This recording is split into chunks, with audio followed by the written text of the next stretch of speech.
Recentemente, com o Premium Hi-Fi, fizemos um vídeo e ele foi muito bem recebido. Houve muitos comentários e a Arcade pediu para eu preparar respostas para algumas perguntas. Vamos analisar o panorama geral. Nós pedimos para a inteligência artificial analisar todas essas solicitações, respostas e como tudo está. Vou ser sincero, quando combinamos de fazer um vídeo, eu estava um pouco cético sobre como todos iriam reagir. Ainda mais porque o russo não é minha língua nativa, tenho dificuldade em falar. Claro, é perceptível. E como o público vai reagir a isso, mas no geral, vejam, tudo foi muito positivo. De 60% a 70% realmente receberam isso de forma positiva e eu sou grato por isso. Isso significa que faz sentido criar novos vídeos e também bom investir um certo trabalho nisso. Bem, os céticos, ou aqueles que, não sei, escrevem palavras ruins, são apenas de 20% a 30%. Isso cria um conflito interno positivo, tanto para o jornalismo quanto para os blogueiros. Isso é para o Premium Hi-Fi, onde eu atuo mais como engenheiro, mas, digamos, o conteúdo, as ideias sobre o que falar, isso, claro, é o Premium Hi-Fi.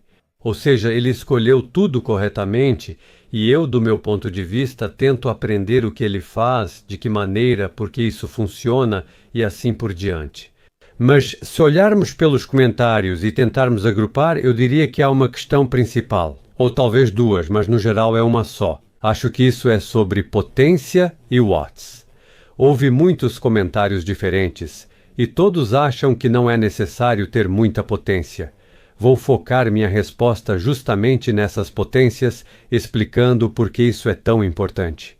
E o segundo comentário, onde há muitas opiniões diferentes sobre se a classe D é boa ou não, mas isso é mais simples. Sim, isso é mais simples.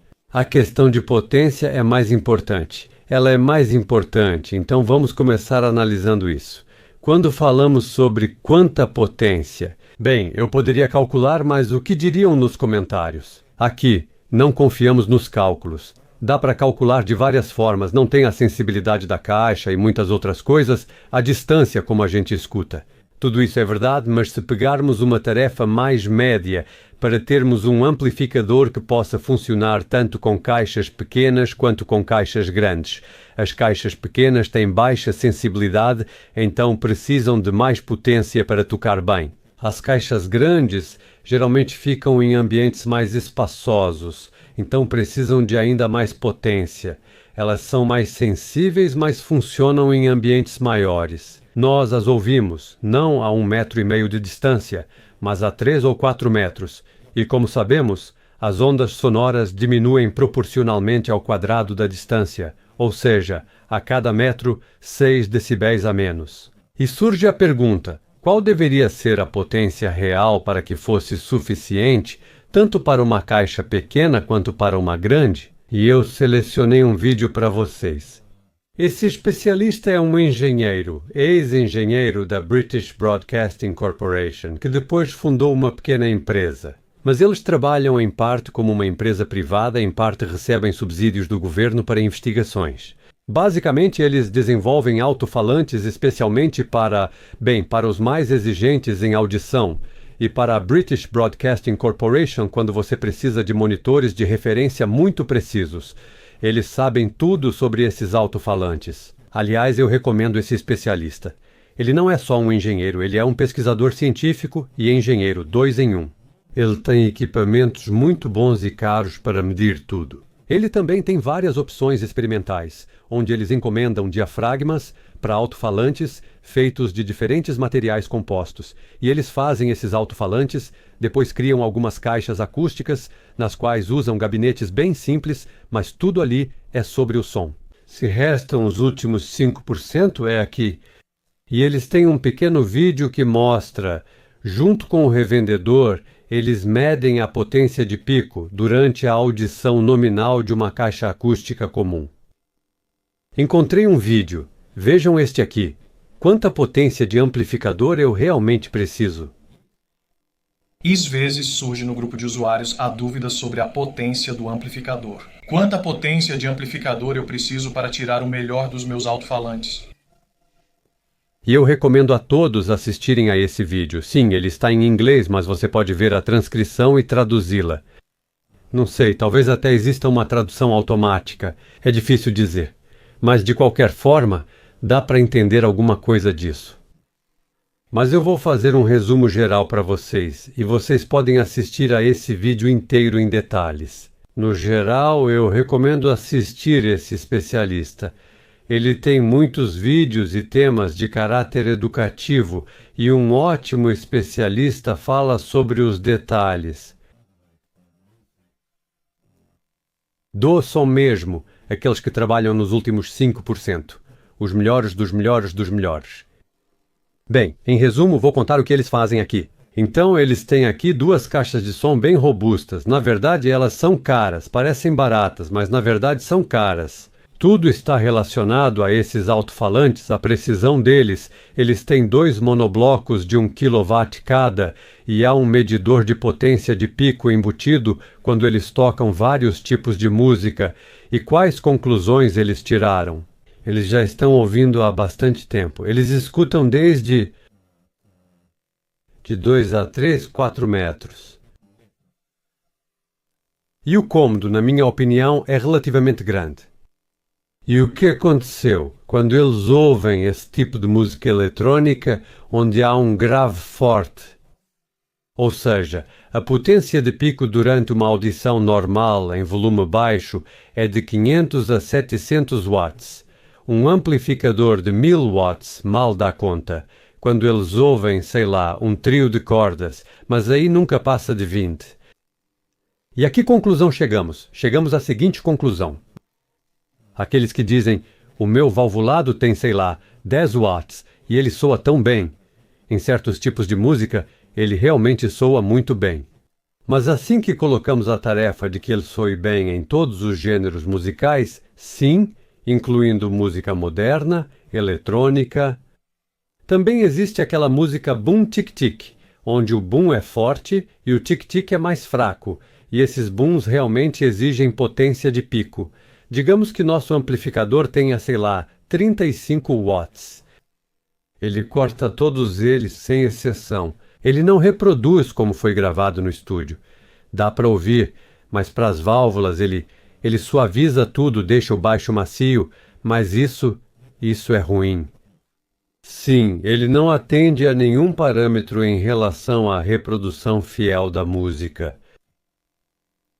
Se a gente gosta, tudo bem, mas se o objetivo é reproduzir exatamente como no estúdio, qualquer música, aí a potência faz uma diferença séria. E vamos ver juntos por quê. Sim, por quê? Porque escrevem nos meus comentários que 500 watts eu coloquei, sei lá, um medidor de potência na tomada e mostra no máximo 20 ou 30 watts. 500, né? O que ele está falando aí? Ou outros dizem, aumenta até o máximo, e aí você vai ver o que acontece. Não, a gente não gira nada até o final. Simplesmente, se você olhar, por exemplo, a gente ouve música normal entre 70 e 90 e observa, aqui temos 70, e seguimos por essa curva. Bem, até 20, então, mais 10 decibéis. Nos graves, sim. Bem, se for até 20, então realmente ultrapassa o limite. Mais 20 decibéis de pressão sonora. E sabendo que a relação entre potência e pressão sonora é logarítmica. Se a diferença é de 20 decibéis, isso equivale a 10 vezes. Se há 10 watts, 10 ao quadrado dá 100 watts. Aqui perdemos por 10 watts. E já precisamos de 100 lá, certo? Se nos afastarmos ainda mais, tudo isso aumenta.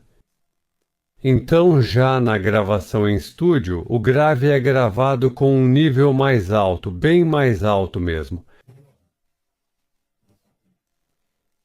E outra coisa, se olharmos para o espectro musical como gostamos de ouvir, ele é decrescente, né? Os agudos são bem baixos.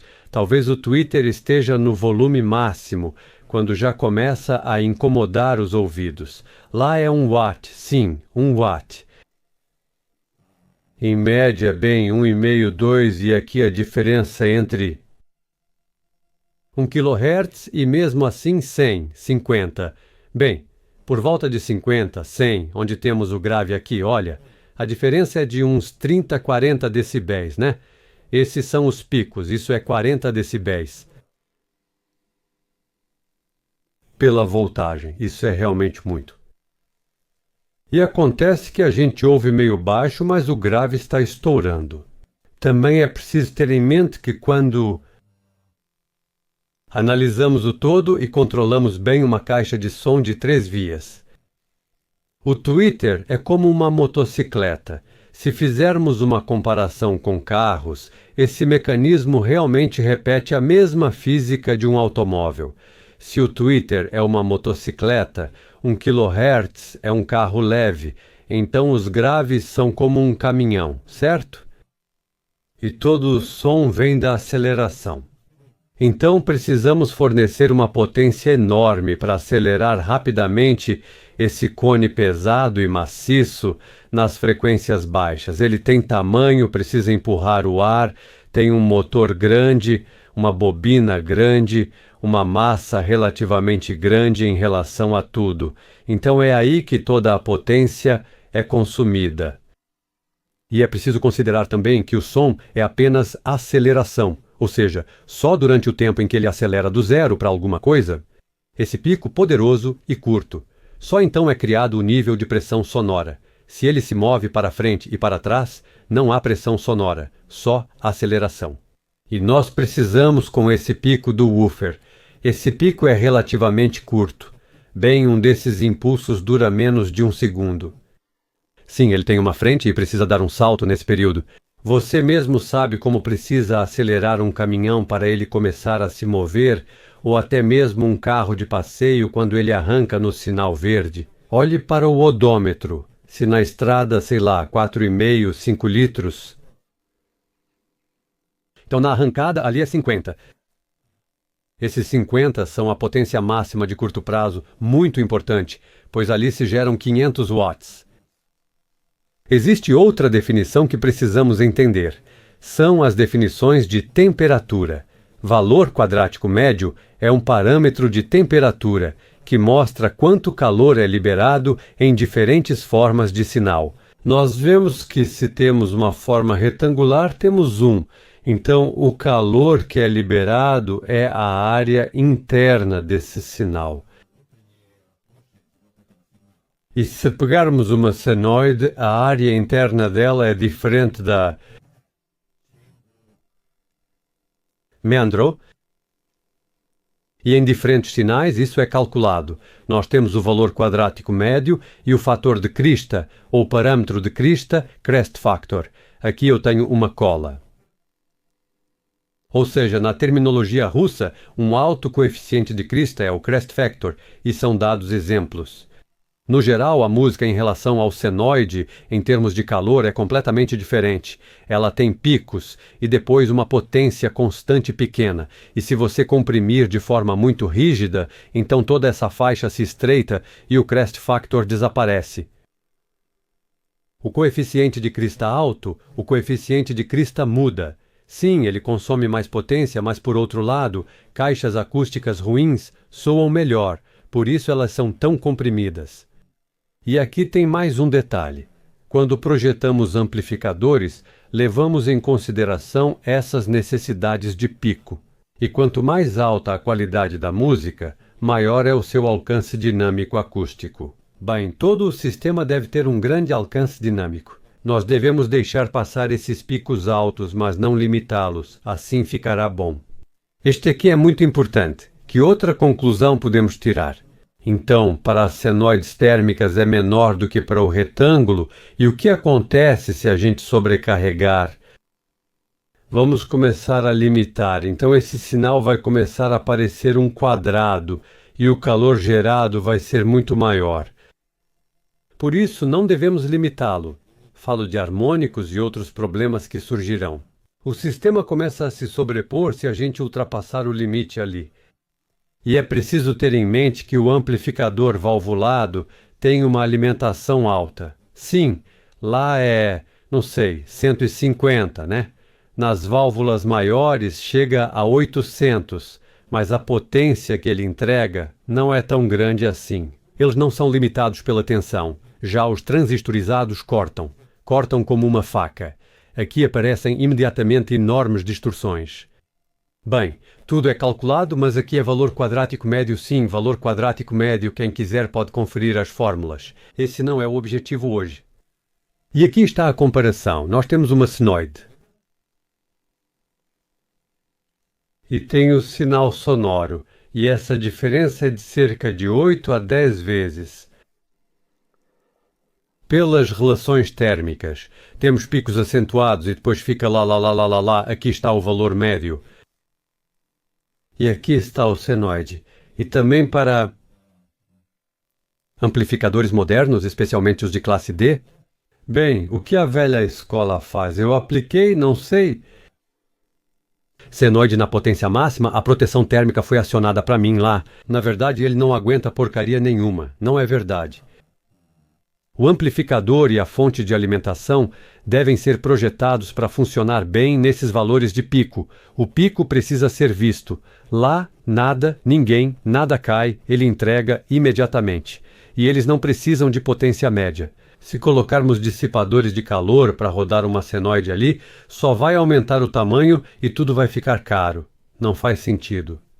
Um projeto de engenharia eficiente deve considerar o fator de crista e o amplificador de volume. É desenvolvido para reproduzir o sinal de áudio e só isso. Bom, de modo geral, aqui vocês podem ler todas as definições por conta própria, a fórmula está dada, eu até encontrei em russo, copiei, mas não vou me aprofundar nisso. Bom, então, é um tipo de generalização. O sinal musical deve ser gerado pelo amplificador de potência, de forma que ele possa fornecer a potência de pico de maneira clara, eficiente e sem nenhum problema. A potência de pico é de 500 watts. Por um curto período de tempo. Mas isso significa que todos os componentes, começando pela fonte de alimentação, terminando até os transistores de saída, por um curto período de tempo, podiam fornecer toda a corrente necessária e toda a potência necessária para a carga, sem atrasos, sem queda de tensão e assim por diante. Vamos dar uma olhada também em quanta potência real nós temos. Aqui temos o gráfico de um amplificador muito bom que pode trabalhar com todas as cargas com baixa distorção e a potência nominal é de 600 watts por canal, mas 600 watts já com distorções elevadas. Nós temos essa faixa, isso podemos dizer é como uma reserva, mas queremos trabalhar apenas nessa faixa, nessa daqui. Aqui, de 1 watt até no pico, para não passar, sei lá, de 450 a 500 watts. Isso já não nos interessa ali. Ali é reserva. E acontece que aquele de 600 watts já vira um de 450 watts. Puro, qualidade pura. Isso ainda é bom. Eu escolhi um amplificador que pode funcionar tanto em 8 ohms quanto em 4, e se a gente... Pela arquitetura comum, aqui está é o Purifi, um amplificador muito bom. Bem, o que vemos? Então, em 4 ohms, ele pode entregar aqui 100, 200, 300 limpos. E em 8, bem, 150. Pagamos milhares lá por poucas coisas. Pequenas distorções, mas falta potência. Precisamos de um amplificador nesse formato ponte, aí funciona. Senão, o preço dispara e ninguém sabe para onde. Então, para todos os entusiastas dos amplificadores de 100 watts, sim, a gente pode ouvir, mas os picos ficam limitados. A gente precisa de potência, e aí qualquer música vai tocar num nível aceitável para ouvir, totalmente limpa, sem esforço. Quero chamar atenção também para a carga na qual o amplificador trabalha. Isso aqui é a carga do alto-falante, a impedância de entrada do alto-falante. E quando falamos sobre o amplificador, muitas vezes ouvimos que aquele classe A é muito antigo, ou aquela classe A, aquele é o melhor, ou que o valvulado é ainda melhor e por aí vai. Mas entenda, o amplificador é uma máquina burra. Se ele tem amplificação interna de 10, ele recebe 1 volt na entrada e fornece 10 volts na saída para qualquer carga. Na eletrônica, isso é considerado um caso especial, é uma fonte de tensão constante. Ou aqui é difícil de traduzir, mas o sentido é que, independentemente da carga, ele fornece amplificado aquilo que está na entrada. Se na entrada tem 1 volt, na saída tem 10 volts, independentemente da carga, um amplificador ideal assim teria potência infinita e resistência de saída infinitamente baixa. Mas na realidade isso é impossível. Então, nós temos potência suficiente e estamos considerando trabalhar com uma carga de 2 a 50 ohms. Por exemplo, se temos 10 volts em 2 ohms, nossa potência de saída é de 50 watts. Em 10 ohms, nossa potência de saída é 10 watts. E independentemente da carga, ele funciona. Se pegarmos uma lâmpada e a resistência de saída da lâmpada for alta, aí aparece essa divisão. Se não houver potência suficiente, sim, tudo cai. Mas se for suficiente, ele funciona como um amplificador ideal. O amplificador não deve ter personalidade. O que significa personalidade? Bem, por exemplo, uma personalidade, coisas pesadas eu não vou carregar, só vou carregar coisas leves, eu sou um aristocrata. Esse é o amplificador valvulado. Ou, ao contrário, eu só vou carregar coisas pesadas, as leves eu nem vou tocar. Esse é um amplificador potente para sonorizar shows, mas para que ele possa reproduzir tanto qualidade quanto potência, isso é difícil e caro. Objetivamente. Podemos executar cada um facilmente. E voltando mais uma vez ao fator cruzado. Aqui eu peguei uma boa fonte industrial que pode fornecer 600 watts por canal. Ela tem essas limitações de temperatura ou potência. Qual senoide pode ser aplicada a elas? Pode-se aplicar uma senoide de no máximo 280 watts. Sim, ele é calculado assim, mas se convertermos para potência musical, considerando os parâmetros térmicos, multiplicamos por 8 e obtemos 2,2 kW. É calculado assim, 600 por canal, 2 canais, 1,5 kW. Ou pode ter uma margem, ficando com 2,2 kW, por conta das características térmicas.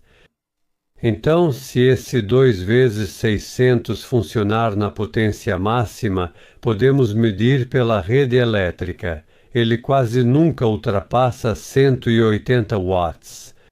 E o que esse jovem medidor vai dizer? Ele vai dizer, esse amplificador, eu medi pela rede, ele não consegue nada. Isso é uma...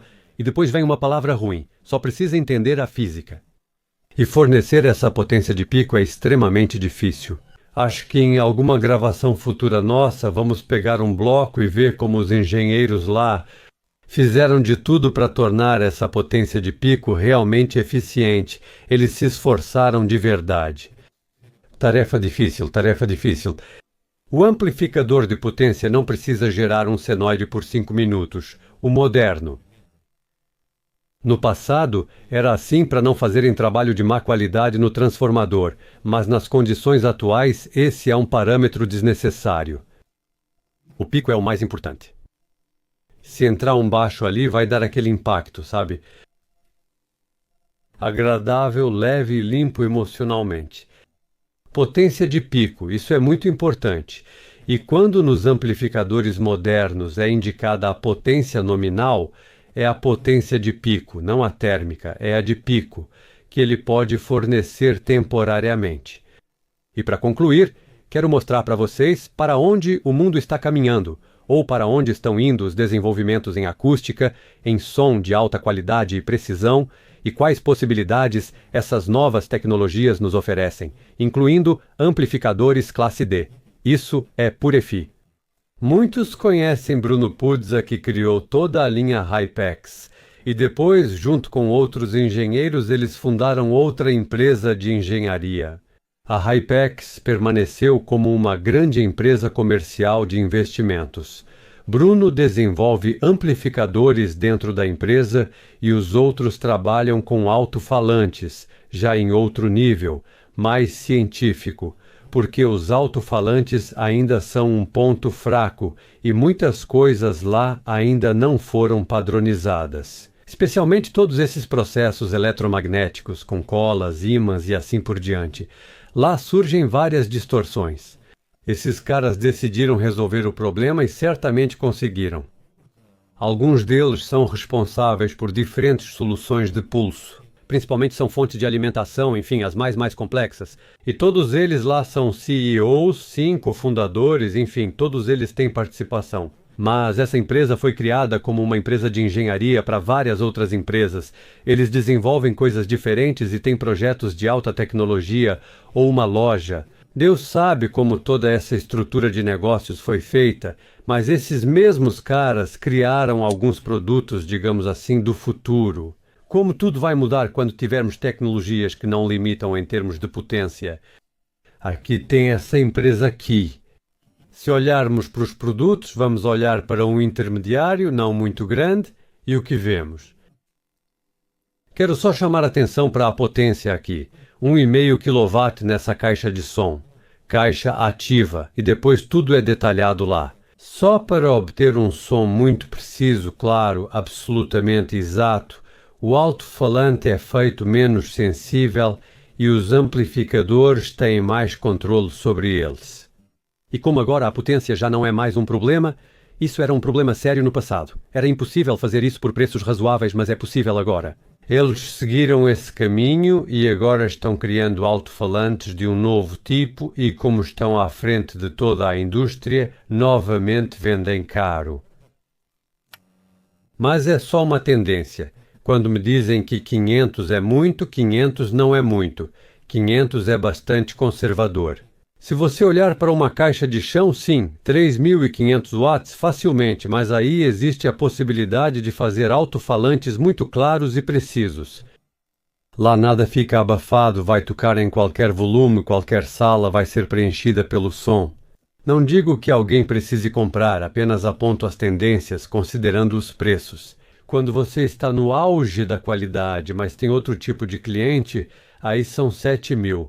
Mas lá é tudo do melhor, para quem quer tudo do melhor. Lá o tamanho é pequeno, a potência é muito alta, vai funcionar em qualquer sala. Mas a potência faz muita diferença. E os meus 500 watts, pessoal, isso é conservador, de verdade. Mas eu pessoalmente acho que com 500 watts a gente consegue tocar qualquer caixa de som moderna para uma audição normal.